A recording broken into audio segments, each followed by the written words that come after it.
Bienvenue dans ce nouvel épisode consacré aujourd'hui à notre chakra sacré. Le chakra sacré, que l'on appelle aussi Svadhisthana, signifie le siège du soi en sanskrit. Il est situé 3 doigts en dessous du nombril et correspond aux gonades, aux intestins et aux reins. L'élément qui lui est associé est l'élément de l'eau et sa couleur est le orange. Son bija mantra est la syllabe VAM. Il est souvent représenté par une fleur de lotus à 6 pétales avec un cercle et un croissant de lune.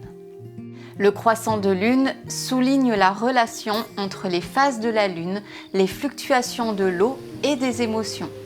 Le chakra sacré étant connecté aux organes sexuels, le symbole de la lune est aussi lié au cycle féminin.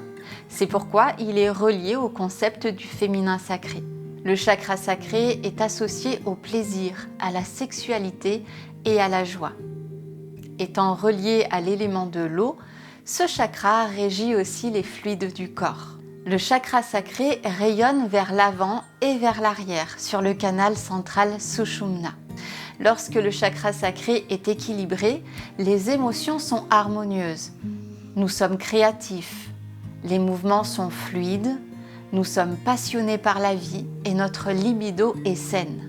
Lorsque le chakra sacré est déficient, nous avons de la difficulté liée à l'intimité.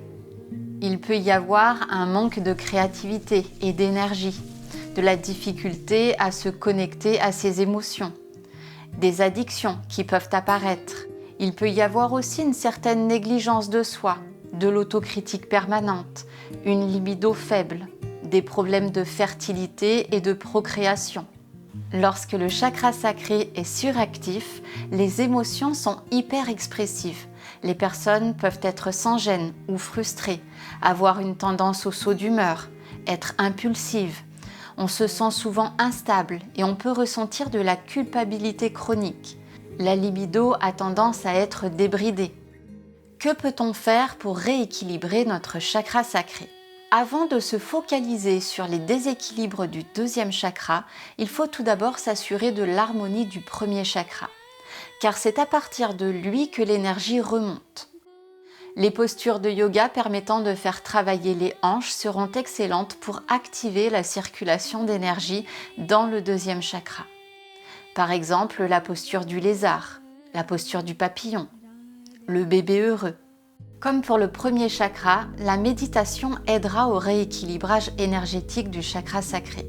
Vous devrez concentrer votre mental sur le chakra sacré pour activer l'énergie vitale.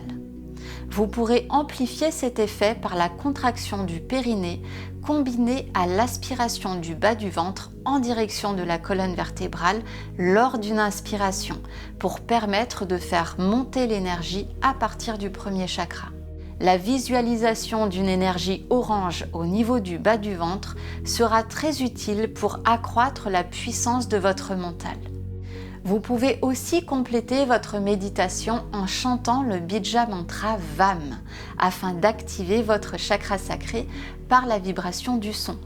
Si vous le pouvez, chantez VAM sur la note Ré pour une meilleure activation. Comme pour le premier chakra, s'habiller de la couleur orange active le chakra sacré par la vibration de la couleur.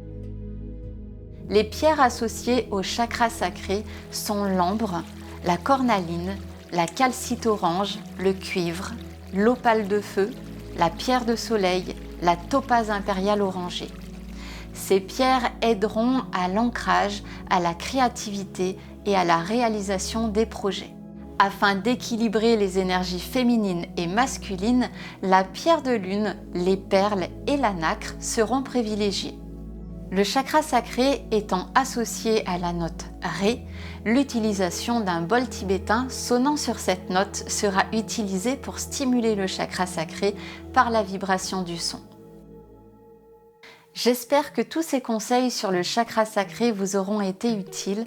Dans le prochain épisode, nous chercherons à comprendre les effets du chakra du plexus solaire sur notre corps, nos émotions et nos pensées. Gardez toujours en conscience que c'est l'union de votre corps et de votre esprit qui crée votre équilibre. Namasté.